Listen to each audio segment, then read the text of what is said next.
तो देखो भाई, आपका जो नेक्स्ट चैप्टर है वो है आपका पर्यावरण संरक्षण और वन्यजीव संरक्षण। तो इससे रिलेटेड जितने भी आपके इस घटना चक्र में क्वेश्चन दिए हुए हैं उन सभी क्वेश्चंस को हम यहाँ पर क्या करेंगे, डिस्कस करेंगे। आपका पहला क्वेश्चन है कि पर्यावरण प्रदूषक से क्या अभिप्राय है, मतलब क्या अर्थ है पर्यावरण प्रदूषक का। तो अगर आप देखेंगे ना, ऐसा ठोस पदार्थ जो ऐसी सांद्रता में विद्यमान है जो पर्यावरण के लिए क्षतिकर हो सकता है या क्षतिकर होना संभाव्य है। तो ये भी बिल्कुल पर्यावरण प्रदूषक इसका मतलब है।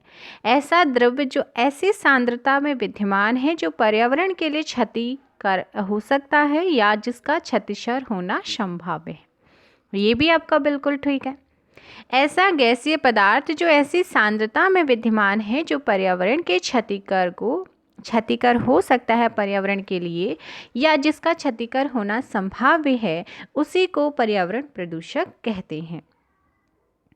तो ये आपका राइट आंसर हो जाएगा ऑप्शन डी। देखिएगा ना, पर्यावरण प्रदूषक की बात करें तो पर्यावरण प्रदूषण में ठोस भी आता है, द्रव भी आता है और गैसीय सभी यहाँ पर क्या होता है, इंक्लूड होते हैं।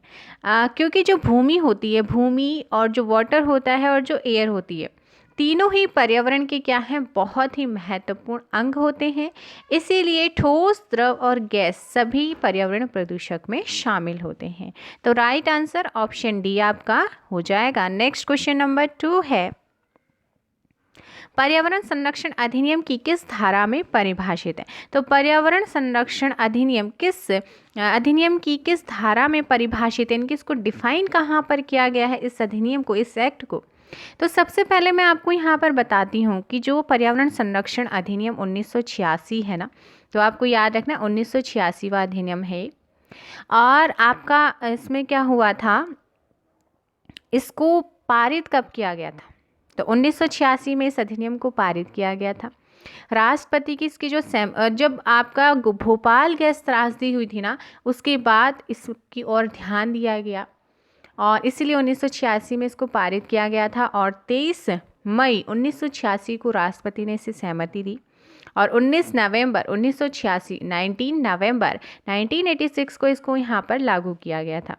और अगर आपसे क्वेश्चन में पूछता है कि मतलब इंडिया में सभी जगह, पूरे भारत में लागू होता है, जी हाँ, अब वर्तमान में 370 हटने के बाद संपूर्ण भारत में इसको लागू किया गया है। और देखिए, अधिनियम के विभिन्न उपबंधों को क्या किया गया है, विभिन्न तिथियों, क्षेत्रों में जो लागू किए जाने की पावर है वो किसके पास होगी, सरकार के पास होगी।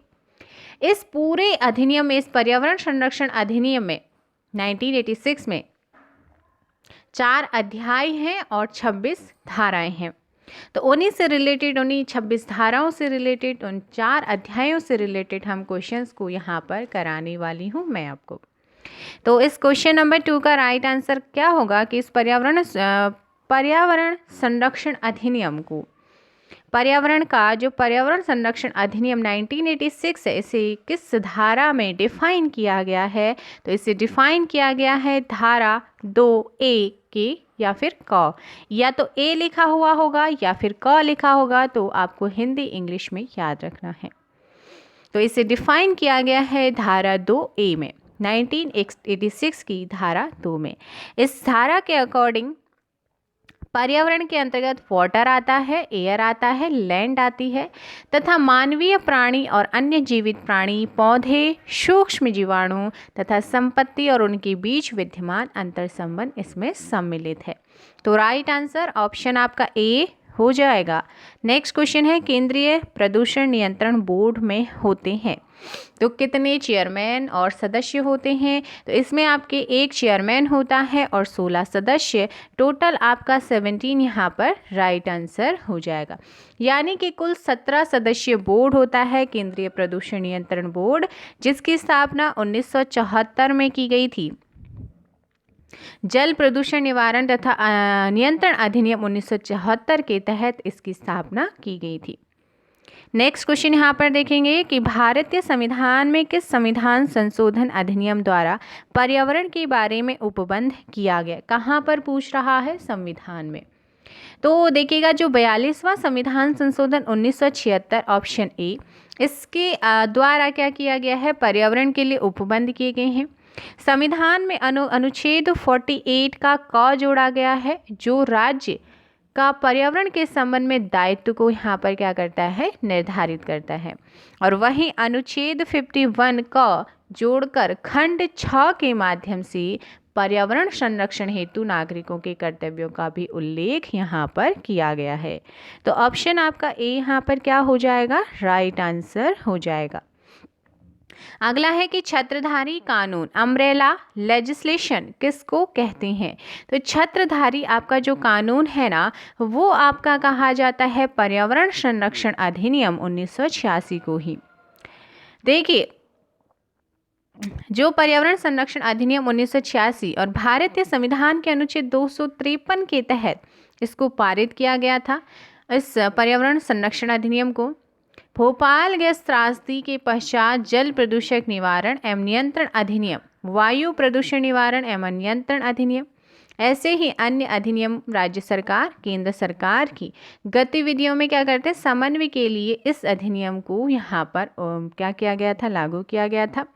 इसीलिए इसे क्या कहते हैं, छत्रधारी कानून भी कहते हैं। तो ऑप्शन सी आपका राइट आंसर हो जाएगा। नेक्स्ट यहाँ पर क्वेश्चन नंबर 6 है, पर्यावरण से संबंधित पूर्ण दायित्व का सिद्धांत किस देश में लागू है। तो पर्यावरण से संबंधित पूर्ण दायित्व का जो सिद्धांत है वो लागू है आपका भारत में। ऑप्शन आपका यहाँ पर डी राइट आंसर हो जाएगा। नेक्स्ट क्वेश्चन नंबर आपका 7 है, पर्यावरण प्रदूषण का प्रमुख कारण क्या है। तो इसका प्रमुख कारण क्या है, असंगत औद्योगिकरण भी है, अनियंत्रित जनसंख्या वृद्धि भी है और आधुनिक प्रौद्योगिकी भी है। तो राइट आंसर ऑप्शन डी आपका राइट हो जाएगा।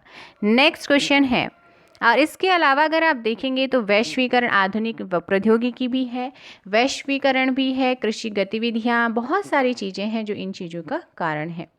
ऐसा पदार्थ या निर्मित जो अपनी रासायनिक या भौतिक रासायनिक गुणों का हथालने के कारण मानवों, अन्य जीवित प्राणियों, पादपों, सूक्ष्मजीव, संपत्ति या पर्यावरण की अब हानिकारित कर सकती है, उसे क्या कहते हैं या वो क्या कहलाता है। तो वो कहलाता है परिसंकटमय पदार्थ। ऑप्शन बी राइट आंसर हो जाएगा। और ये आपका धारा जो है ना 1986 की धारा 2 की 9 में दिया गया है। अगला है पर्यावरण प्रदूषक परिभाषित है। तो ये आपका किस में परिभाषित है, आपको बताया, ये आपका जो पर्यावरण प्रदूषक है ना वो किस में, देखिए पर्यावरण को डिफाइन किया गया है धारा 2A या क में, और इसको जो पर्यावरण प्रदूषक है इसको डिफाइन किया गया है धारा 2 के ख में। तो ऑप्शन आपका बी यहाँ पर राइट आंसर हो जाएगा। अगला क्वेश्चन है, पर्यावरण संरक्षण अधिनियम 1986 की उद्देशिका के अनुसार इसका उद्देश्य है। तो इसका उद्देश्य क्या है, इसका उद्देश्य है अंतर्राष्ट्रीय प्रतिबद्धता को पूरा करना, पर्यावरण संरक्षण पर सामान्य विधान तैयार करना, मानव जीवों, वनस्पतियों और संपत्तियों को परिसंकट से बचाना, पर्यावरण का संरक्षण करना एवं उसमें सुधार करना। तो यहाँ पर आपका राइट आंसर होगा ऑल ऑफ दिस। ऑप्शन आपका डी राइट आंसर हो जाएगा। अगला क्वेश्चन देखिएगा, किस पदार्थ का विनिर्माण, प्रसंस्करण, अभिक्रियान्वयन, पैकेज, भंडारकरण, परिवहन, उपयोग, संग्रहण, विनाश, संपरिवर्तन, विक्रय के लिए प्रस्थापना, अंतरण या वैसी ही संक्रिया है। तो वो क्या है, राइट आंसर होगा क्वेश्चन नंबर 11 का ऑप्शन ए हथालना। देखिएगा पर्यावरण संरक्षण अधिनियम 1986 की धारा 2 के ख में हथालना यानी कि हैंडलिंग की परिभाषा को यहाँ पर डिफाइन किया गया है। तो किसी पदार्थ का विनिर्माण, प्रसंस्करण, अभिक्रियान्वयन, पैकेज, भंडारकरण, परिवहन, उपयोग, संग्रहण, विनाश, संपरिवर्तन, विक्रय के लिए प्रस्थापना, अंतकरण या वैसी ही संक्रिया को हथालना, हैंडलिंग कहते हैं, जिसका उल्लेख आपकी धारा 1900 जो आपका पर्यावरण संरक्षण अधिनियम 1986 है उसकी धारा 2 की ख में यानी कि डी में दिया गया है। अगला क्वेश्चन क्या है, पर्यावरण संरक्षण अधिनियम किस तिथि को प्रवृत्त है? तो ये आपका कब प्रवृत्त हुआ था, यानी कि लागू हुआ था? तो ये आपका लागू मैंने आपको बताया था प्रभावी हुआ था 19 नवंबर 1986 को। ऑप्शन आपका बी राइट आंसर हो जाएगा। और राष्ट्रपति की सहमति कब मिली थी इसे? 23 मई 1986 को। पर्यावरण संरक्षण अधिनियम 1986 का विस्तार है। तो अभी अगर हम बात करें तो ये आपका जो 1986 की धारा धारा 1 है ना, धारा 1 के 2 में इसको दिया गया है कि ये अब पूर्ण भारत में, संपूर्ण भारत में लागू होगा 370 हटने के बाद। अगर 370 अभी होता तो शायद जम्मू कश्मीर में ये लागू नहीं होता। तो अब यहाँ पर आपका जम्मू कश्मीर में भी ये लागू है धारा 1 की 2 के अकॉर्डिंग। अगला है, भारतीय संविधान के किस अनुच्छेद में प्राकृतिक पर्यावरण आदि की रक्षा करने को मूल कर्तव्य के रूप में विहित किया गया है? तो ये विहित किया गया है, मैंने आपको पहले भी बताया था, अनुच्छेद 51 का जो क है, क के अंदर भी जो छ है उसमें इसको यहाँ पर डिफाइन किया गया है या विहित किया गया है कि प्राकृतिक पर्यावरण आदि की रक्षा करना किसका मूल कर्तव्य है। नेक्स्ट क्वेश्चन है यहाँ पर क्वेश्चन नंबर 15, पर्यावरण के संरक्षण और सुधार के लिए उपाय करने की शक्ति किसमें निहित है? तो पर्यावरण में अगर हमें कुछ उसके संरक्षण के लिए, उसके सुधार के लिए कुछ उपाय करने हैं तो ये उपाय कौन करेगा? तो ये अधिकार आपका जो पर्यावरण संरक्षण अधिनियम 1986 की धारा 3 है, धारा 3 के अकॉर्डिंग पर्यावरण के संरक्षण तथा सुधार और पर्यावरण प्रदूषण को रोकने, नियंत्रित करने हेतु सभी आवश्यक उपाय करने की शक्ति किसके पास है? सेंट्रल गवर्नमेंट के पास है। तो ऑप्शन आपका बी यहाँ पर राइट आंसर हो जाएगा। अगला है कि भारतीय संविधान के अंतर्गत पर्यावरण से संबंधित कौन सा अनुच्छेद है? तो भारतीय संविधान के अंतर्गत पर्यावरण से संबंधित जो आपका अनुच्छेद है वो है आपका कौन सा? राइट आंसर होगा 48 का ए, जिसे 42वें संविधान संशोधन 1976 के द्वारा ऐड यहाँ पर किया गया था। और मैंने अभी थोड़ी देर पहले जब ये क्वेश्चन कराया था आपको बताया भी था। इस 48 का जो ए है ना, उसमें लिखा है कि राज्य देश के पर्यावरण की सुरक्षा, उनमें सुधार करने का और वन तथा वन्य जीवों की रक्षा का प्रयास करेगा। पर्यावरण संरक्षण अधिनियम 1986 में कुल कितनी धाराएं एवं अध्याय हैं?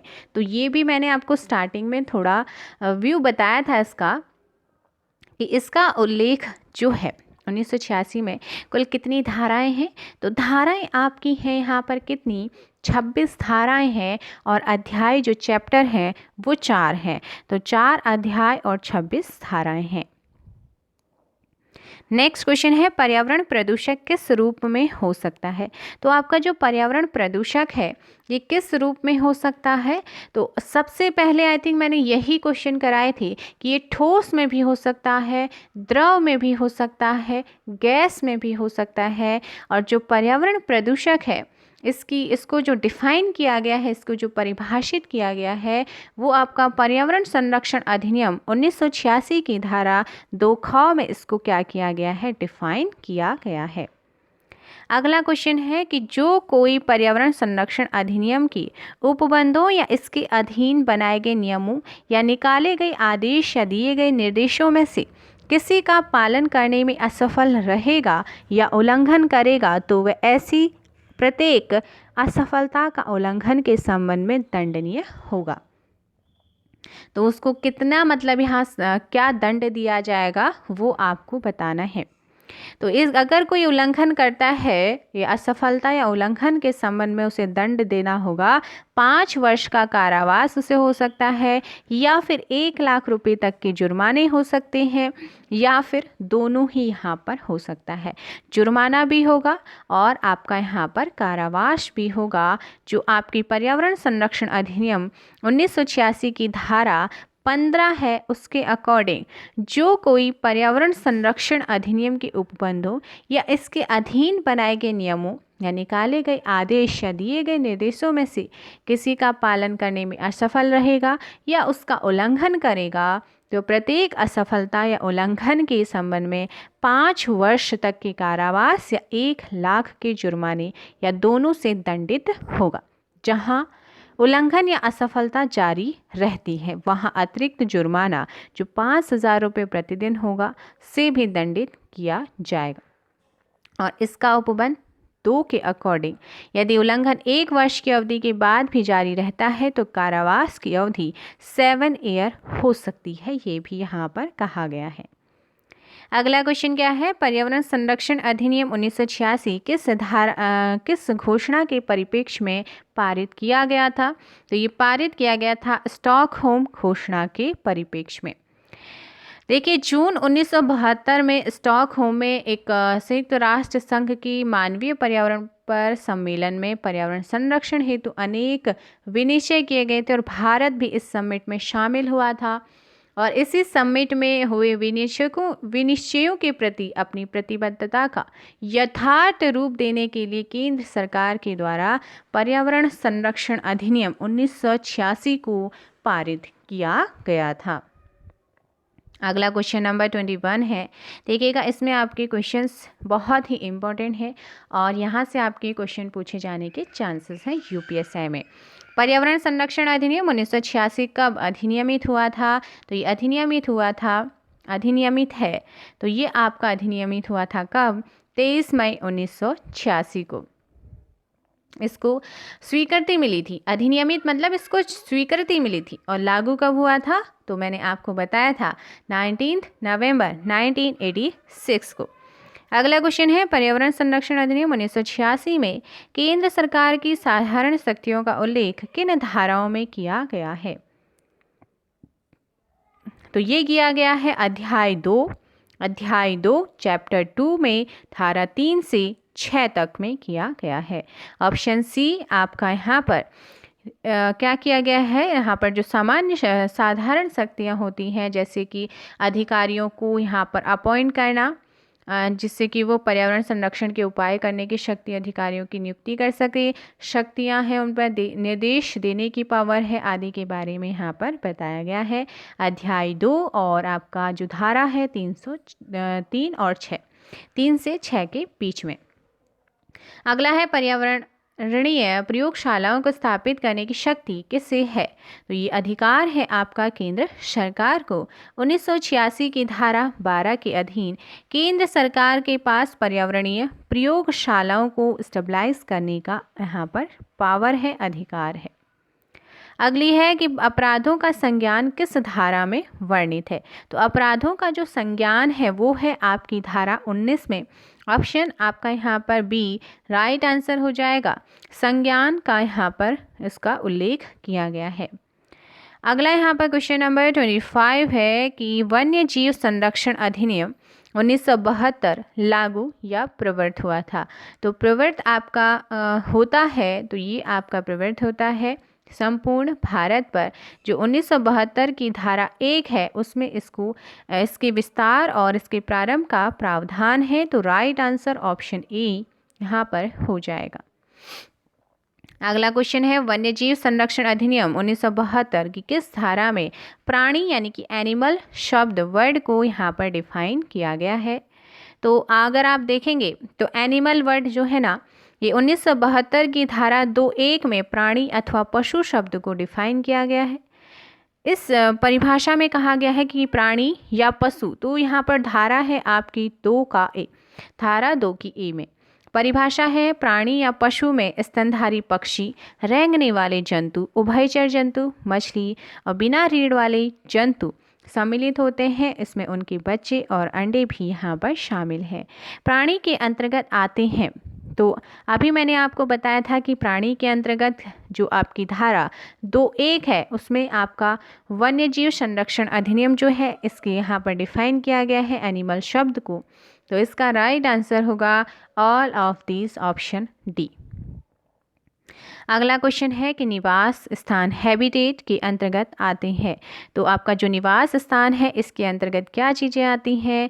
तो इसके अंतर्गत निवास स्थान के अंतर्गत भूमि आएगा, वाटर आएगा, वनस्पति स्थल जो किसी अन्य वन्य जीव प्राणी का प्राकृतिक निवास है।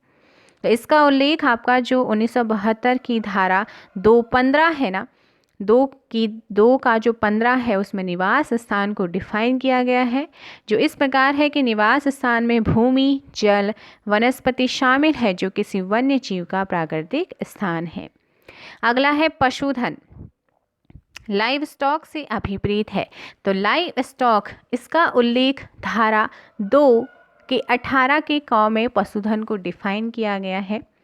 और इसमें डिफाइन क्या किया गया है कि पशुधन से तात्पर्य ऐसे पशुओं से है जो कृषि में काम आते हैं या जिसके अंतर्गत भैंस, सांड, बैल, ऊंट, गाय, गधा, बकरी, भेड़, घोड़े, खच्चर, याक, सुअर, बत्तख etc. ये सभी इनके बच्चे भी यहाँ पर शामिल हैं।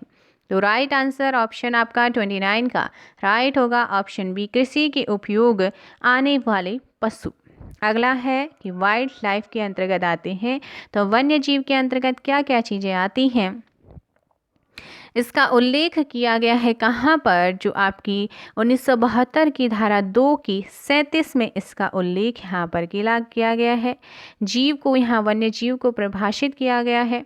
इसके अकॉर्डिंग कोई पशु, जलीय जंतु अथवा भूमि, वनस्पतिक प्राणी जो किसी प्राकृतिक वास का एक भाग है वो वाइल्ड लाइफ के अंतर्गत आता है। तो आपका यहाँ पर राइट आंसर क्या हो जाएगा, option D, A and B both आपका राइट आंसर हो जाएगा। वन्यजीव परिरक्षण निदेशक की नियुक्ति या अपॉइंटमेंट कौन करता है, तो की जाती है, किसके द्वारा की जाती है, तो आपका वन्यजीव संरक्षण अधिनियम 1972 की जो धारा है उसकी धारा 3 में निदेशक एवं अन्य पदाधिकारियों का जो अपॉइंटमेंट का प्रावधान है, इसके अकॉर्डिंग वन्यजीव परिरक्षण निदेशक की अपॉइंटमेंट नियुक्ति केंद्र सरकार के द्वारा यहाँ पर की जाएगी। ऑप्शन बी आपका राइट आंसर हो जाए, क्योंकि जो पर्यावरण है वो आपको पहले ही बताया है केंद्र सरकार के अधीन आता है। अगला है निम्नलिखित में से कौन धारा 4 के अधीन राज्य सरकार द्वारा नियुक्त किया जाता है, तो किसको अपॉइंट किया जाता है यहाँ पर, राइट आंसर होगा ऑप्शन आपका डी, मुख्य वन प्राणी अभिरक्षक को किया जाता है, वन्य प्राणी अभिरक्षक को किया जाता है, अवैतनिक वन्य जीव संरक्षक यहाँ पर अपॉइंट किया जाता है। इसके अलावा ऐसा अन्य अधिकारी और कर्मचारी जो आवश्यक हो वो राज्य सरकार यहाँ पर अपॉइंट कर सकती है। तो ऑल ऑफ दीज आपका यहाँ पर राइट आंसर हो जाएगा। क्वेश्चन नंबर 33 है राष्ट्रीय वन्य, क्वेश्चन क्या है, राष्ट्रीय वन्य जीव बोर्ड में संसद के कितने सदस्य होते हैं, तो संसद के यहाँ पर कितने सदस्य होते हैं, 33 का राइट आंसर होगा ऑप्शन सी, 3 सदस्य होते हैं। देखिएगा इस वन्यजीव संरक्षण अधिनियम 1972 की धारा 5 के क में वन्यजीव हेतु राष्ट्रीय परिषद का गठन संबंधी प्रावधान है। इसके अकॉर्डिंग राष्ट्रीय वन्यजीव बोर्ड में संसद के 3 सदस्य होंगे, जिनमें 2 लोकसभा और 1 राज्यसभा से यहाँ पर शामिल होगा। क्वेश्चन नंबर 34 है राष्ट्रीय बाघ संरक्षण प्राधिकरण का गठन निम्नलिखित में से किसके द्वारा किया जाता है, तो ये आपका किया जाता है ऑप्शन बी, केंद्र सरकार के द्वारा। अगला है कि निम्न में से किसमें अनुज्ञप्ति लेना आवश्यक नहीं है, तो अनुज्ञप्ति लेना किसके लिए आवश्यक नहीं है, राइट आंसर होगा मोर पंखों से बनी वस्तुओं और ऐसी वस्तुओं के विनिर्माण के व्यवहार को। तो आपका जो वन्यजीव संरक्षण अधिनियम 1972 में किसी भोजनालय में मांस पकाना, परोसना तथा सांप के विष को निकालने के लिए अनुज्ञप्ति लेना आवश्यक है, परंतु मोर पंखों से बनी वस्तुओं और ऐसी वस्तुओं के विनिर्माण के लिए अनुज्ञप्ति लेना आवश्यक नहीं है। ऑप्शन सी राइट आंसर हो जाएगा। अगला है प्रतिबंधित वन्यजीव के शिकार की अनुमति कब दी जा सकती है, तो ऐसा आपका तब किया जा सकता है जब वन्यजीव मानव के लिए खतरनाक बन सके, बिल्कुल सही, जब वन्यजीव इतना अशक्त हो पुनः स्वतः स्वस्थ होना संभव ना हो, जब वन्यजीव इतना बीमार हो कि पुनः स्वस्थ होना उसका संभव नहीं है। तो आपकी जो वन्यजीव प्राणी संरक्षण या वन्य प्राणी संरक्षण अधिनियम की धारा 1100 जो धारा 11 है, धारा 11 में इसका उल्लेख किया गया है। ऑल ऑफ दीज आपका यहाँ पर राइट आंसर हो जाएगा और सारी सिचुएशन, सारी कंडीशन में यहाँ पर इसको अप्लाई किया जाएगा। जो व्यक्ति वन्यजीव अधिनियम 1972 के किसी प्रावधान या इसके अधीन बनाए गए नियम अथवा आदेश का उल्लंघन करता है वह दोष सिद्ध होने पर दंडित होगा। तो इसका उल्लेख आपका जो है 1972 की धारा 51 में दंड का प्रावधान है। इसके तहत विरुद्ध अपराध के दोषी को 3 वर्ष का क्या दिया जाएगा, 3 वर्ष तक की सज़ा और 25,000 रुपये तक का यहाँ पर जुर्माना दिया जा सकता है। तो राइट आंसर ऑप्शन बी यहाँ पर क्या हो जाएगा, दोनों ही एक साथ यहाँ पर दंडित किया जा सकता।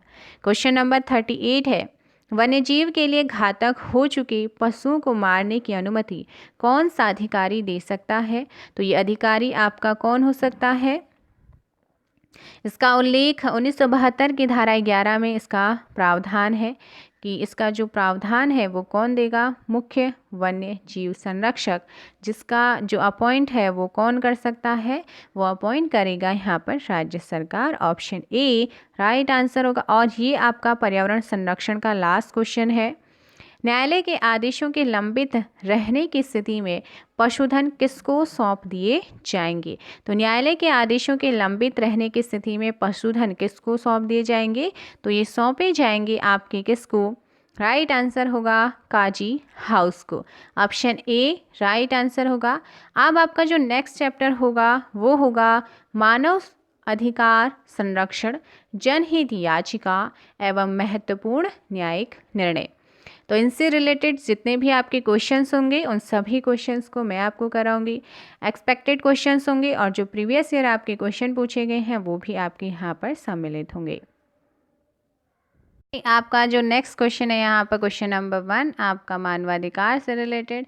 उच्च न्यायालय का आसीन मुख्य न्यायाधीश राष्ट्रीय मानवाधिकार आयोग का सदस्य तभी अपॉइंट किया जाएगा जब राष्ट्रपति ने उच्चतम न्यायालय के मुख्य न्यायमूर्ति से परामर्श लिया हो, तभी उसे यहाँ पर मानवाधिकार आयोग के सदस्य के रूप में अपॉइंट किया जा सकता है।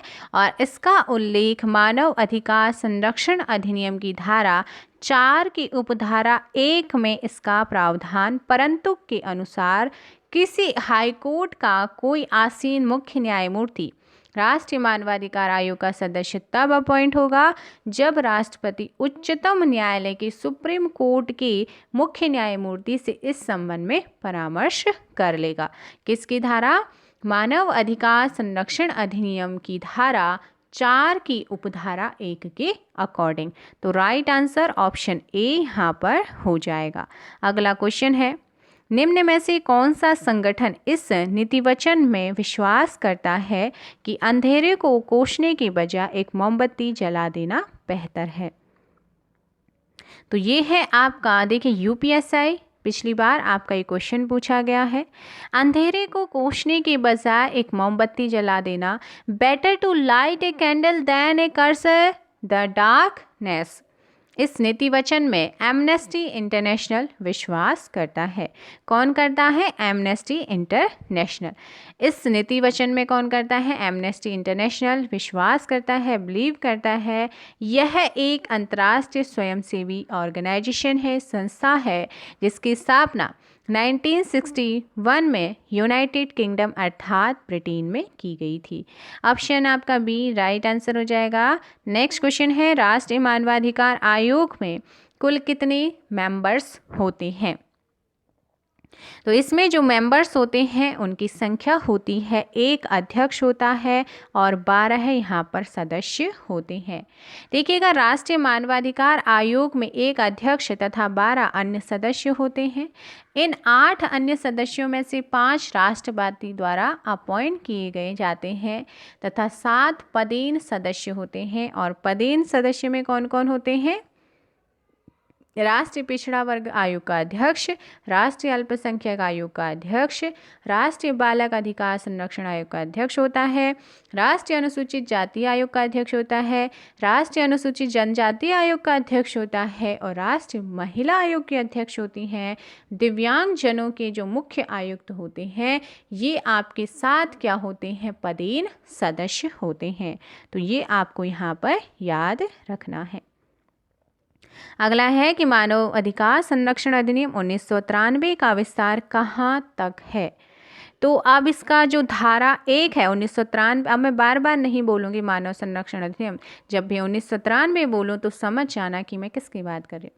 1993 की जो धारा 1 है इसके विस्तार, संक्षिप्त नाम और प्रारंभ के विषय में दिया गया। धारा 1 का जो उपबंध 2 है उसके अकॉर्डिंग इसका विस्तार अब संपूर्ण भारत में है विद जम्मू कश्मीर के साथ भी। नेक्स्ट यहाँ पर क्वेश्चन नंबर 5 है। 95 क्वेश्चंस यहाँ पर इस चैप्टर से आपके रहने वाले हैं। मानव अधिकारों की सार्वभौम घोषणा की भाषा सभी पुरुषों को समान बनाया गया है। एलेनोर रूजवेल्ट का पसंदीदा वाक्यांश से सभी मनुष्यों को समान बनाया गया है में बदलने के लिए कौन जिम्मेदार था। तो ये जिम्मेदार थे कौन? Option A Hansa Mehta, option A right answer. और ये क्वेश्चन पिछली बार यूपीएससी में पूछा गया है, तो इस तरीके के क्वेश्चन आपके बनते हैं। मानवाधिकार की परिभाषा निम्न में से किस धारा में दी गई है?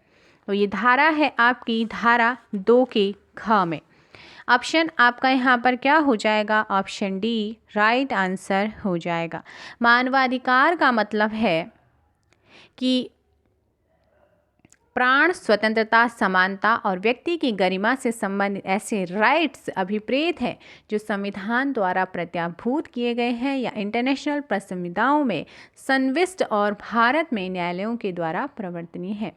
तो वो सभी आपके मानवाधिकार के अंतर्गत आते हैं और इसका उल्लेख धारा 2 के उपबंध ख में किया गया है।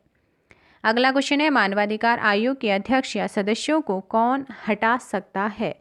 तो ये हटाने का अधिकार किसको है? तो 1993 की धारा 5 में मानवाधिकार आयोग के अध्यक्ष और सदस्यों को हटाए जाने का उपबंध किया गया है। इसके अकॉर्डिंग अध्यक्ष या सदस्य को केवल साबित कदाचार के या असमर्थता के आधार पर राष्ट्रपति के आदेश के द्वारा ही हटाया जा सकता है। ऑप्शन बी राइट आंसर होगा। राष्ट्रपति भी ऐसा आदेश तभी करेगा जबकि सुप्रीम कोर्ट ने राष्ट्रपति से प्राप्त निर्देश के आधार पर की जांच के पश्चात रिपोर्ट में उनको पद से हटाए जाने की अनुशंसा करी हो। तो ऑप्शन बी आपका राइट आंसर होगा। नेक्स्ट क्वेश्चन है, मानव अधिकार आयोग के सदस्यों को उनके पद से हटाने के लिए उच्चतम न्यायालय द्वारा विहित प्रक्रिया का अनुपालन आवश्यक है जब वह सिद्ध कदाचार या असमर्थता के आधार पर हटाया जाता है और इसका उल्लेख 1993 की धारा 5 में किया गया। अगला है, मानवाधिकार आयोग के अध्यक्ष और सदस्यों को हटाने का अधिकार क्या है? आधार क्या है? तो आधार यहाँ पर दिवालिया होना भी, अपनी पदावधि में अपने पद के कर्तव्यों से बाहर किसी लाभ के पद पर ये भी हो सकता है। मानसिक या शारीरिक शैथिल्य के कारण अयोग्य होना ये भी हो सकता है। और आपका क्या हो सकता है? विकृत चित्तता या सिद्ध दोष ठहराया गया हो जिसमें राष्ट्रपति की राय में नैतिक अधर्मता भी अंतर्वलित हो। तो ऑल ऑफ दीज आपका यहाँ पर राइट आंसर हो जाएगा और इसका उल्लेख भी कहाँ पर किया गया है? 1993 की धारा 5 में किया गया। अगला है, राष्ट्रीय मानवाधिकार आयोग का गठन निम्नलिखित में से किन सदस्यों से मिलकर बनेगा?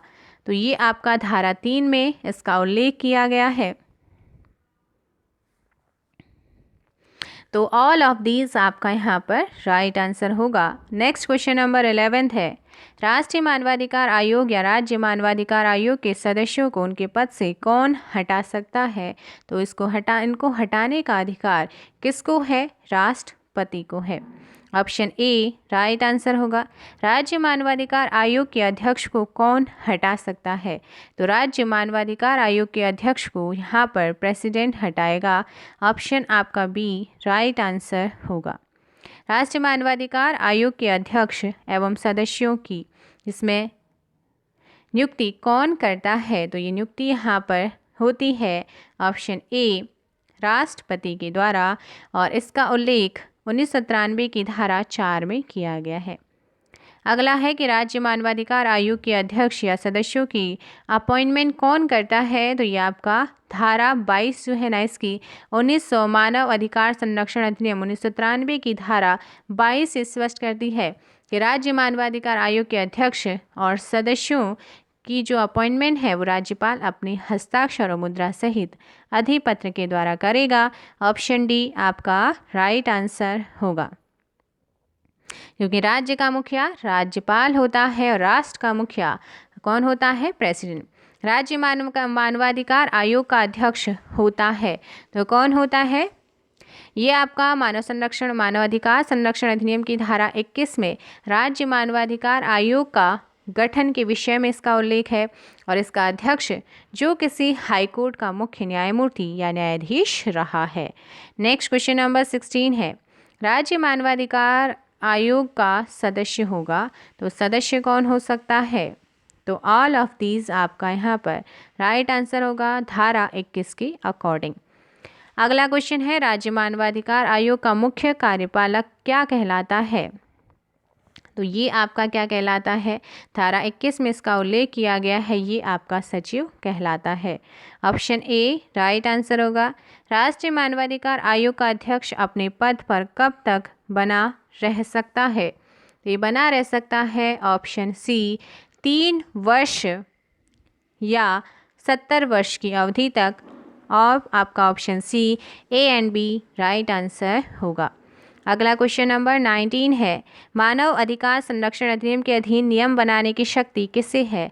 तो ये नियम बनाने की शक्ति है केंद्र सरकार को और राज्य सरकार को, तो ऑप्शन सी राइट आंसर होगा। केंद्र सरकार को नियम बनाने की शक्ति धारा 40 में है, तो वहीं राज्य सरकार को 41 में यहाँ पर उल्लेख किया गया है। राष्ट्रीय मानवाधिकार आयोग का मुख्यालय कहाँ है? तो इसका धारा 3 के अकॉर्डिंग राष्ट्रीय मानवाधिकार आयोग का मुख्यालय दिल्ली में होगा, और आयोग केंद्र सरकार के पूर्व अनुमोदन से भारत में अन्य स्थानों पर भी कार्यालय को स्थापित कर सकेगा। अगला क्वेश्चन है कि मानवाधिकार के अध्यक्ष एवं सदस्यों की नियुक्ति एक समिति की सिफारिश के आधार पर की जाती है। इस समिति के अध्यक्ष कौन होते हैं? तो आपकी जो अध्याय 4 है इस अधिनियम की धारा 4 और धारा 4 अध्यक्ष और सदस्यों की नियुक्ति राष्ट्रपति द्वारा एक समिति की सिफारिश के पश्चात की बात कहती है। समिति का अध्यक्ष प्रधानमंत्री होता है, और साथ ही धारा 22 के अधीन राज्य मानवाधिकार आयोग के अध्यक्ष और सदस्यों की नियुक्ति की सिफारिशें करने वाली समिति का अध्यक्ष चीफ मिनिस्टर होता है। तो ऑप्शन आपका यहाँ पर सी राइट आंसर होगा, प्राइम मिनिस्टर। अगला है, मानवाधिकार संरक्षण अधिनियम कब प्रवर्तन में आया था? तो ये प्रवर्तन में आया था कब? 28 सितंबर 1993 से ये प्रवर्तन अर्थात लागू हुआ था। इसमें कुल 8 अध्याय हैं, चैप्टर हैं, और 43 इसमें धाराएं हैं। राइट आंसर ऑप्शन आपका बी यहाँ पर होगा। अगला क्वेश्चन है, राष्ट्रीय मानवाधिकार आयोग के सदस्य के संबंध में कौन सा कथन सत्य है? देखिएगा 1993 की धारा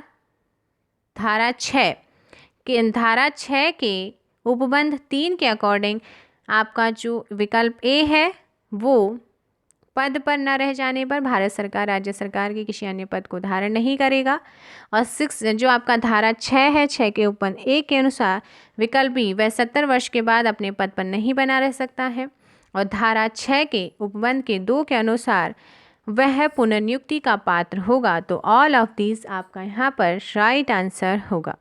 क्वेश्चन नंबर 24 है कि निम्न में से कौन सा राष्ट्रीय मानवाधिकार आयोग के संबंध में असत्य कथन है? तो कौन सा यहाँ पर गलत है? तो आपका आयोग में राज्यसभा का सभापति सदस्य होगा, ये आपका गलत है। ऑप्शन डी आपका यहाँ पर क्या होगा, राइट आंसर होगा। राज्यसभा का सभापति आयोग का सदस्य नहीं होता है। धारा 3 या उपबंध 2 इसका उल्लेख करता है। ऑप्शन आपका यहाँ पर डी राइट आंसर होगा। अगला है, राज्य मानवाधिकार आयोग समपरीक्षा रिपोर्ट प्रतिवर्ष किसे भेजता है? तो ये रिपोर्ट यहाँ पर भेजता है किसको? ऑप्शन ए राज्य सरकार को, जिसका उल्लेख धारा 28 के उपबंध 1 में किया गया है। राज्य आयोग का अध्यक्ष अपने पद को धारण कर सकता है, तो कब तक कर सकता है?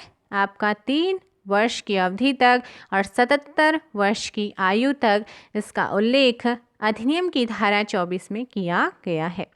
3 वर्ष की अवधि और 70 वर्ष यहाँ पर राइट आंसर होगा। ऑप्शन आपका सी राइट आंसर होगा, ए एंड बी बोथ। अगला क्वेश्चन है, राष्ट्रीय मानवाधिकार आयोग के अध्यक्ष का कार्यकाल होता है, तो ये होता है 3 वर्ष या फिर 70 वर्ष की आयु तक। ऑप्शन आपका ए राइट आंसर होगा। मानवाधिकारों का प्रथम सम्मेलन अंतर्राष्ट्रीय किस देश में आयोजित किया गया था? तो ये आपका अप्रैल मई ईरान में हुआ था। अप्रैल मई 1968 के दौरान सार्वभौम घोषणा की 20वीं वर्षगांठ पर आयोजित किया गया था।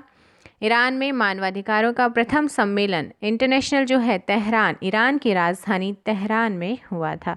ऑप्शन बी आपका राइट आंसर होगा। मानवाधिकारों की सार्वभौम घोषणा की मसौदा समिति के अध्यक्ष कौन थे? तो ये अध्यक्ष थे Eleanor Roosevelt. Option C right answer होगा। और विश्व मानवाधिकार दिवस आपका हर साल कब मनाते हैं? हम 10 दिसंबर को मनाते हैं।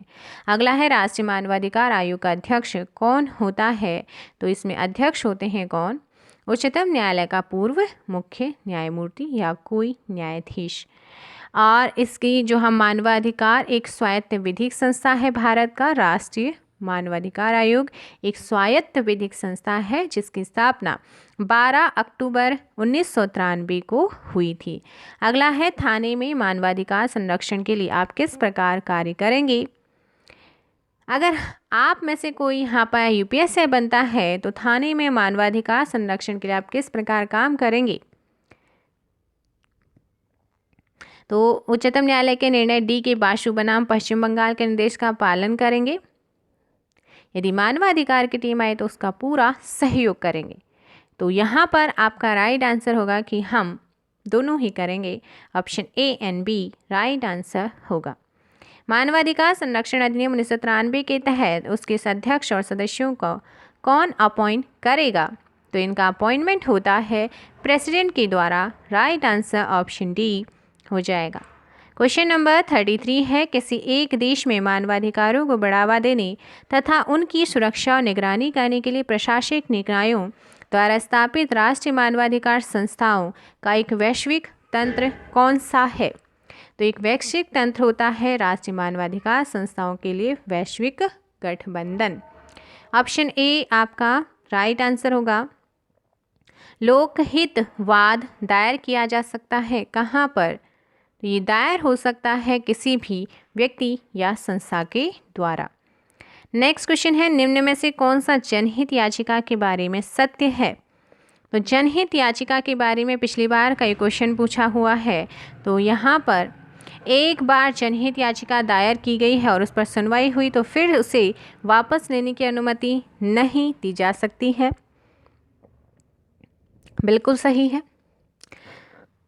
जनहित याचिका दायर करने वाले व्यक्ति के लिए अपनी रुचि दिखाना आवश्यक नहीं है, तो ये भी आपका बिल्कुल सही है। तो बोथ आपका यहाँ पर राइट आंसर हो जाएगा। अगला है, जनहित याचिका को किस जन क्षति के संदर्भ में दायर किया जाता है? इसको दायर किया जाता है जन कर्तव्यों के उल्लंघन से क्षति। ऑप्शन आपका यहाँ पर ए क्या हो जाएगा? राइट आंसर होगा।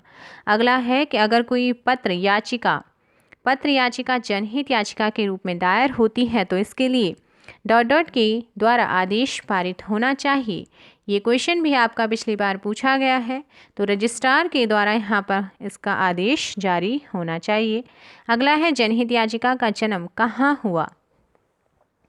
तो आपकी देखिए जो जनहित याचिका है इसका जन्म हुआ है अमेरिका में। ऑप्शन बी राइट आंसर होगा। इसे सामाजिक कार्यवाही याचिका भी कहते हैं। अगला है कि भारत में जनहित याचिका किसने प्रारंभ करी थी। तो जनहित याचिका को उच्चतम न्यायालय के न्यायमूर्ति PN भगवती ने इसको यहाँ पर प्रारंभ किया था।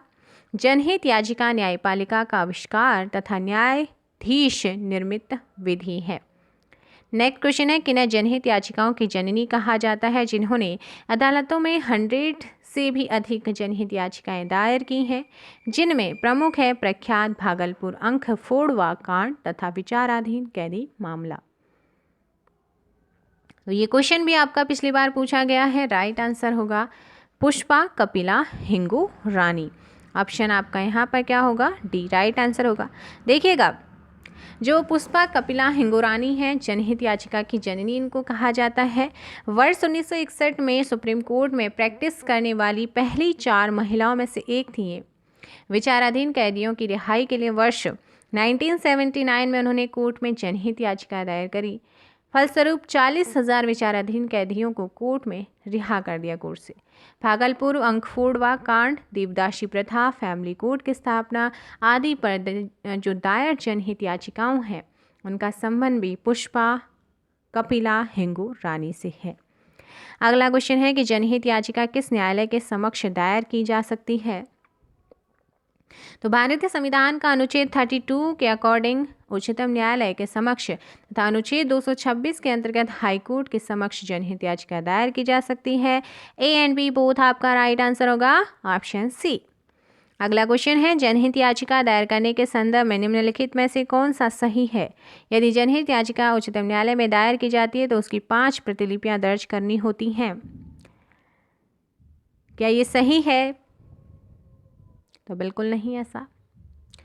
अगला है यदि जनहित याचिका उच्चतम न्यायालय में दायर की जाती है तो उसकी 2 प्रतिलिपियां दर्ज करानी होती हैं। तो ये भी यहाँ पर आपका सही नहीं है। तो ऑप्शन आपका डी यहाँ पर राइट आंसर होगा। क्वेश्चन नंबर 43 है निम्नलिखित में से कौन सा एक जनहित याचिका दाखिल करने के संबंध में सही है। तो कौन सा एक सही है यहाँ पर।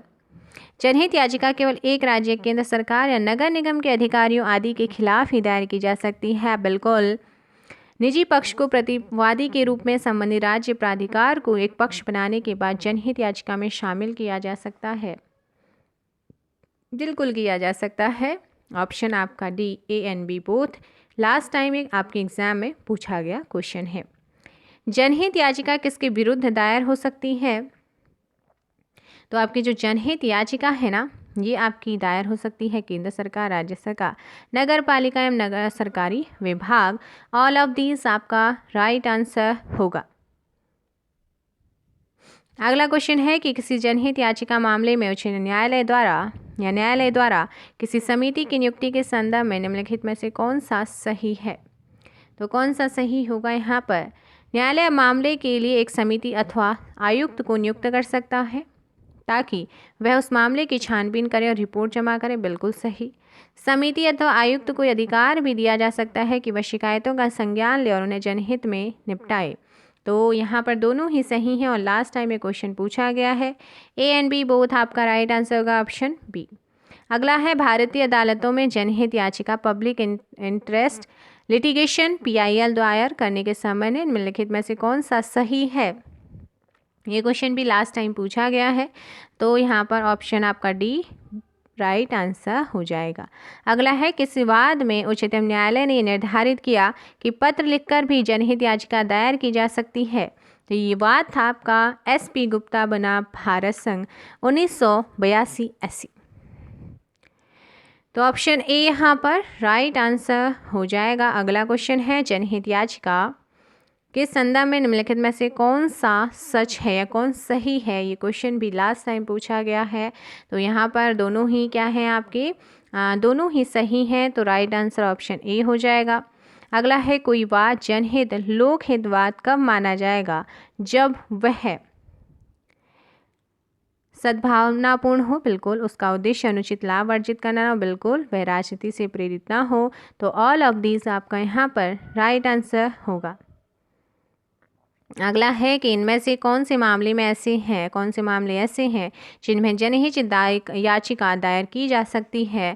तो इनमें से कौन से मामले हैं, PQR, यहाँ पर क्या है, सभी। आपका यहाँ पर राइट आंसर कौन सा होगा, ऑप्शन ए राइट हो जाएगा।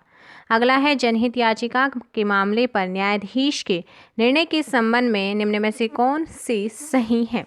तो कौन सा यहाँ पर सही है, 51 का राइट आंसर होगा ऑप्शन आपका बी। P&Q बोथ आपका राइट आंसर होगा। आप क्वेश्चन पढ़ सकते हैं।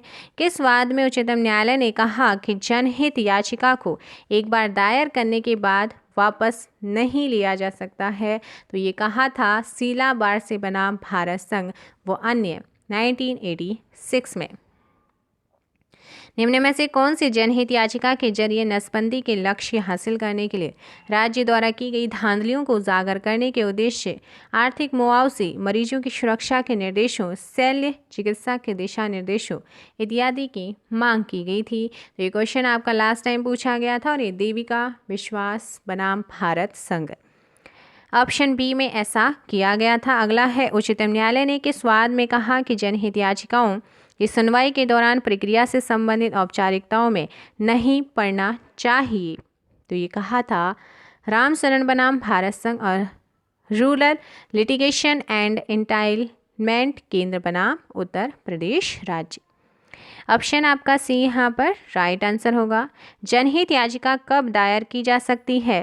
तो जनहित याचिका आपकी कब दायर हो सकती है, जब लोगों के सामूहिक हितों के खिलाफ सरकार की योजना फैसला हो, किसी व्यक्ति के मौलिक अधिकार का हनन होने पर, तो दोनों ही कंडीशन में ऐसा कर सकेंगे। ऑप्शन आपका सी राइट आंसर होगा। जनहित याचिका एक पत्र द्वारा कौन दायर कर सकता है। तो जनहित याचिका को एक पत्र के द्वारा यहाँ पर दायर कर सकता है, व्यथित व्यक्ति के द्वारा भी और सामाजिक हित की भावना रखने वाले व्यक्ति के द्वारा भी कर सकते हैं। तो ऑप्शन आपका सी राइट आंसर होगा। अगला है जनहित याचिका की सुनवाई के लिए क्या वकील ज़रूरी है। क्या ज़रूरी है? ज़रूरी है। और राष्ट्रीय, राज्य, जिला विधिक सेवा प्राधिकरण के अंतर्गत सरकार के द्वारा वकील की सेवाएं प्राप्त कराए जाने का प्रावधान है। ए एंड बी बोथ आपका राइट आंसर होगा। अगला है प्रदूषण को रोकने के संबंध में निम्न में से कौन जनहित वाद है। तो जनहित वाद है आपका कौन सा। तो ये सभी आपके क्या है, पर्यावरण जो प्रदूषण है, प्रदूषण रोकने के संबंध में सभी वाद हैं। तो ऑप्शन आपका यहाँ पर डी राइट आंसर होगा। किस जनहित याचिका मामले में अदालत ने पंचायतों में विशिष्ट कार्यालयों के पद के लिए 2 से अधिक जीवित बच्चों वाले व्यक्ति को अयोग्य ठहराया है। तो ये आपका ठहराया था कौन से वाद में। तो आपका जो जावेद बनाम हरियाणा राज्य 2003 है उसमें ऐसा किया था। तो राइट आंसर ऑप्शन डी यहाँ पर सही होगा। महिलाओं के कल्याण के लिए निम्न में से कौन जनहित वाद है। तो यहाँ पर जो जनहित याद है लास्ट टाइम पूछा गया है, गौरव जैन बनाम भारत संघ, उपेंद्र बख्शी बनाम भारत संघ, डोमेस्टिक वर्किंग वुमेन फोरम बनाम भारत संघ। ऑल ऑफ दिस आपका यहाँ पर राइट आंसर होगा। त्वरित न्याय का अधिकार एक ऐसा मौलिक अधिकार है जिसकी गारंटी जीवन के अधिकार के तहत दी जाती है। मूलतः एक जनहित याचिका के कारण ही इसकी घोषणा हुई है। वह याचिका थी, तो वो याचिका थी आपकी हुसैन आरा खातून बनाम बिहार राज्य। और ये क्वेश्चन भी आपका लास्ट टाइम यूपीएससी में पूछा गया क्वेश्चन है। न्यायालय ने किस जनहित वाद में दिया सलाई बनाने में बच्चे को नियोजन से मना किया है।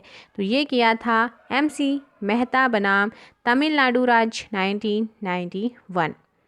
63 है स्वास्थ्य से संबंधित जनहित वाद कौन सा है। तो ये वाद है आपका कौन सा, राइट आंसर परमानंद कटारा बनाम भारत संघ 1989 का। एक मानवाधिकार कार्यकर्ता द्वारा दायर की गई किस जनहित याचिका ने इस बात पर बल दिया कि चिकित्सा के पेशे से जुड़े हर सदस्य का यह सर्वोपरि दायित्व है कि वह किसी भी प्रक्रियागत औपचारिकता की प्रतीक्षा न करके हर घायल नागरिक को जल्द से जल्द चिकित्सकीय सहायता उत्पन्न कराए। तो ये है आपका लास्ट टाइम पूछा गया है क्वेश्चन, परमानंद कटारा बनाम भारत संघ। ऑप्शन बी राइट आंसर होगा। और अनुच्छेद 19 के तहत यह एक मौलिक अधिकार भी है। इंदिरा साहनी निर्णय के रूप में बहुचर्चित जनहित याचिका मामले को ऐतिहासिक माना जाता है। क्यों? क्योंकि ये क्वेश्चन बहुत इंपॉर्टेंट है। 1992 का ये वाद है, केस है, और इसे इम्पोर्टेंट यहाँ पर ऐतिहासिक क्यों माना जाता है? क्योंकि अदालत ने सरकारी नौकरियों में पिछड़े वर्गों के लिए आरक्षण के औचित्य और ज़रूरत को यहाँ पर स्वीकार किया था। ऑप्शन ए सही होगा।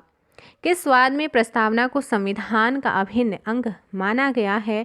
तो प्रस्तावना जो है ना, प्रस्तावना को केशवानंद भारतीय बनाम केरल राज्य 1973 ऑप्शन ए के अकॉर्डिंग उच्चतम न्यायालय ने अभी निर्धारित किया कि संविधान जो है ना, संविधान के उद्देश्य का संविधान का भाग है। और जो बेरुबारी आपका जो वाद था 1960 का, उसमें संविधान को भाग नहीं माना गया था, उद्देशिका को। तो ये दोनों ही आपको याद रखने हैं। अगला यहाँ पर क्वेश्चन नंबर 67 है, भारतीय संसद में संविधान में संशोधन। भारतीय संसद संविधान में संशोधन कर सकती है, परंतु वह संविधान के मूल ढांचे में संशोधन नहीं कर सकता है। जो इसका मूल स्ट्रक्चर है उसमें, जो इसका बेसिक स्ट्रक्चर है उसमें संशोधन नहीं कर सकता है। ऑप्शन आपका यहाँ पर क्या होगा? ऑप्शन 67 का राइट आंसर ऑप्शन बी हो जाएगा। अगला क्वेश्चन है, किस न्यायिक मामले में उच्चतम न्यायालय ने यह माना कि पहली शादी के रहते हुए दूसरी शादी करना एक दंडनीय अपराध है, हालांकि इससे दूसरी शादी अमान्य नहीं होगी? तो ये फैसला सुनाया था, लास्ट टाइम पूछा गया क्वेश्चन है। 68 का राइट आंसर होगा सरला मृदगल बनाम भारत संघ।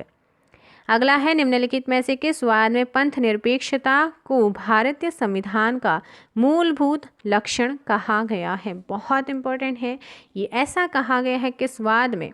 69 का राइट आंसर होगा ऑप्शन सी SR बोमई बनाम भारत संघ। और 42वें संविधान संशोधन 1976 के द्वारा पंथ निरपेक्षता शब्द भारतीय संविधान की उद्देशिका में भी जोड़ा गया है। और आपका ये वाद है SR बोमई बनाम भारत संघ 1994। मामला द्विविवाह के अपराध व्यक्तिगत विधियों द्वारा देश में समान नागरिक संहिता के लिए अत्यधिक आवश्यकता के बीच टकराव से संबंधित है। अदालत ने यह माना कि इस्लाम में परिवर्तित होने के बाद एक हिंदू आदमी की दूसरी शादी अमान्य होगी अगर पहली शादी भंग नहीं हुई है। तो ये आपका राइट आंसर होगा। लिली थॉमस बनाम भारत संघ वाद में ऐसा कहा था। ऑप्शन ए आपका राइट आंसर होगा, और इस वाद है आपका 1995 का। अगला है, उच्चतम न्यायालय के निम्नलिखित में से किस निर्णय के पश्चात संविधान संशोधन द्वारा सामाजिक तथा शैक्षिक दृष्टि से पिछड़े वर्गों के लिए विशेष प्रावधान जोड़े गए हैं? तो ये आपका कौन सा वाद है? राइट आंसर होगा मद्रास राज्य बनाम चंपाकम दोराई राजन। ऑप्शन आपका सी राइट आंसर होगा। अगला क्वेश्चन नंबर 72 है, निम्नलिखित में से किस मामले में निर्णय के कारण संविधान में पहला संशोधन हुआ था? तो पहला संशोधन हुआ था आपका चंपक दोराई राजन बनाम मद्रास राज्य, ऑप्शन सी, जिसमें न्यायालय ने अनुच्छेद 16(2) के अंतर्गत समता के अधिकार का उल्लंघन माना और इस निर्णय को निष्प्रभावी करने के लिए संविधान में पहला संशोधन किया। किस न्यायिक मामले में सुप्रीम कोर्ट ने फैसला दिया कि कोई भी सांसद, विधायक या विधान परिषद का सदस्य जो एक अपराध का दोषी पाया जाता है और जिसे न्यूनतम 2 वर्ष कारावास की सजा दी गई है, वो तत्काल प्रभाव से सदन की सदस्यता को खो देगा? ऐसा फैसला सुनाया था लिली थॉमस बनाम भारत सरकार 2013 सुप्रीम कोर्ट ने ये आपका यहाँ पर फैसला सुनाया था। ऑप्शन बी राइट आंसर होगा। क्वेश्चन भी पिछली बार पूछा गया है। किस मामले में उच्चतम न्यायालय ने कहा कि जो लोग अनायास ही राज्य की हिरासत में हैं, उनके प्रति सरकार का विशेष दायित्व है यह सुनिश्चित करना पुलिस या जेल अधिकारियों की एक बड़ी जिम्मेदारी है कि उनको हिरासत में किसी नागरिक को उसके जीवन के अधिकार से वंचित न किया जाए? ये वाद आपका है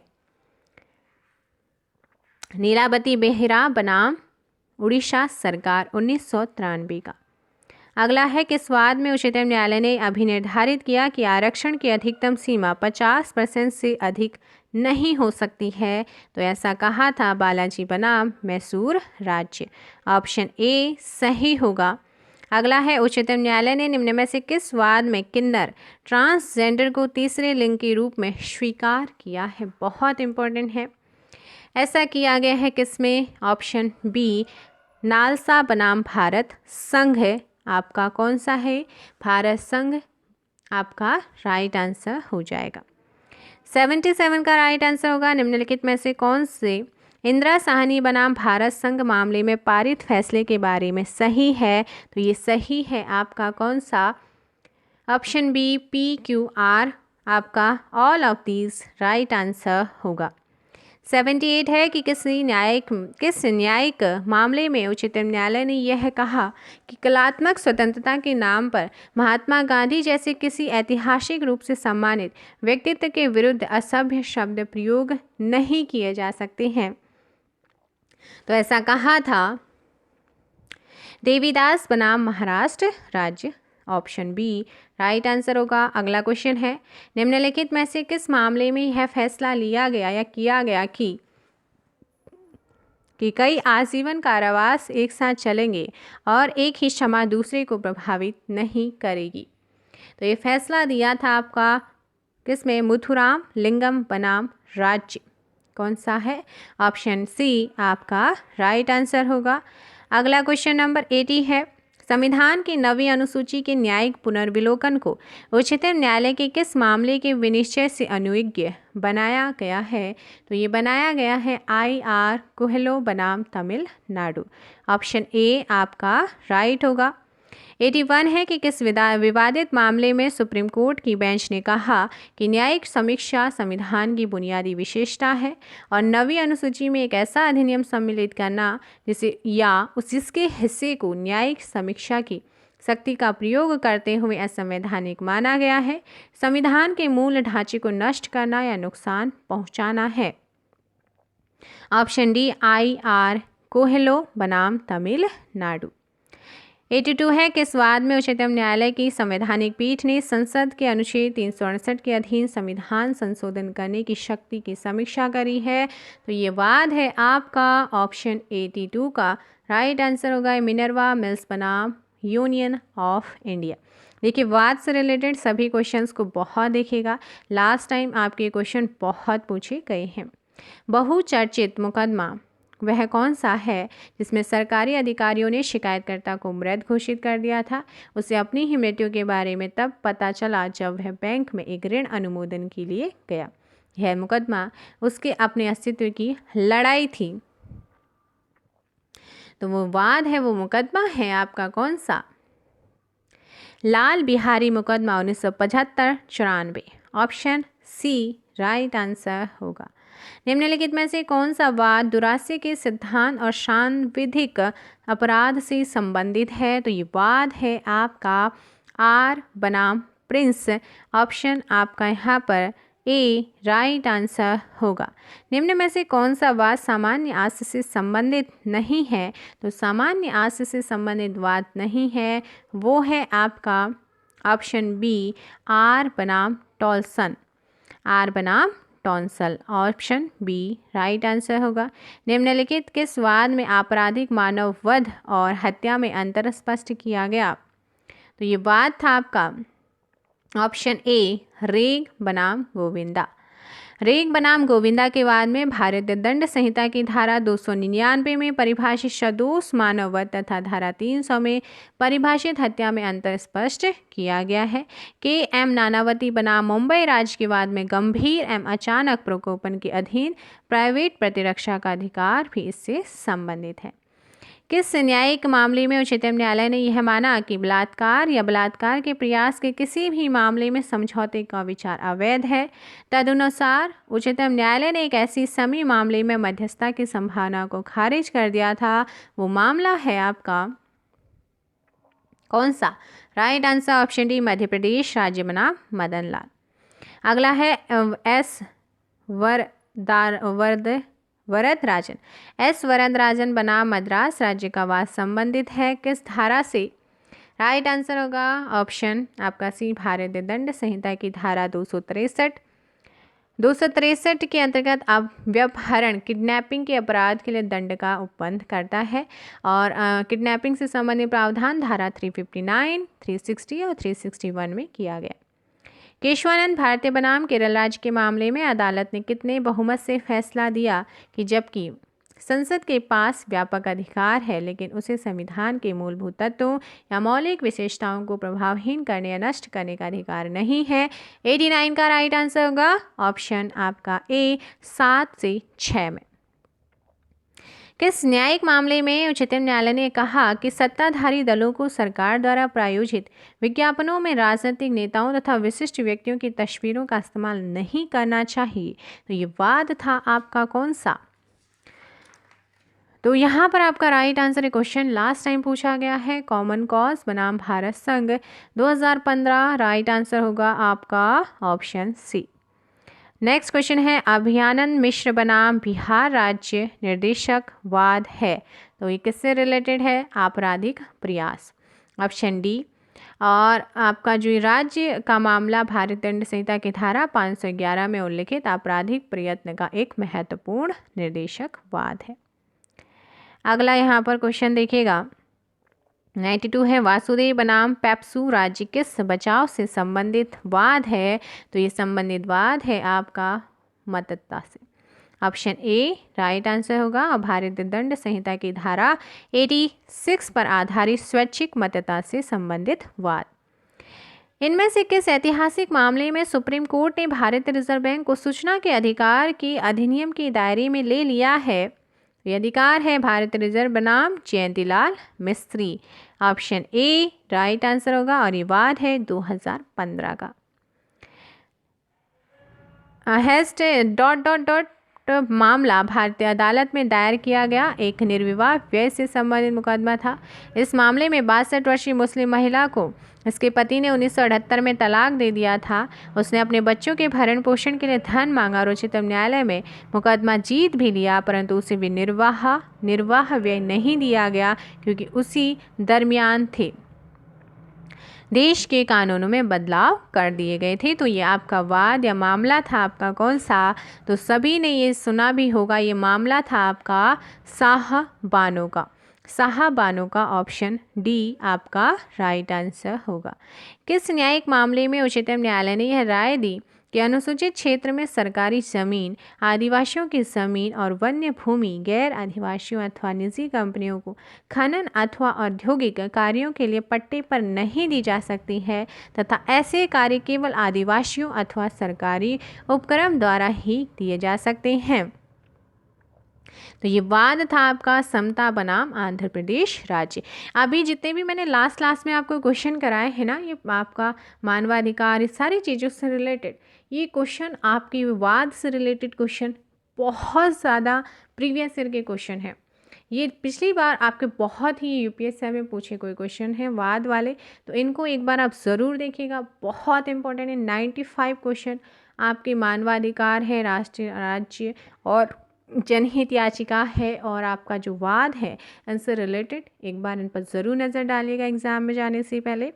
और आपका जो नेक्स्ट चैप्टर रहेगा वो नेक्स्ट चैप्टर यहाँ पर रहेगा सूचना का अधिकार अधिनियम, IT अधिनियम और साइबर अपराध, साइबर क्राइम। तो इस चैप्टर को हम करेंगे। चलिए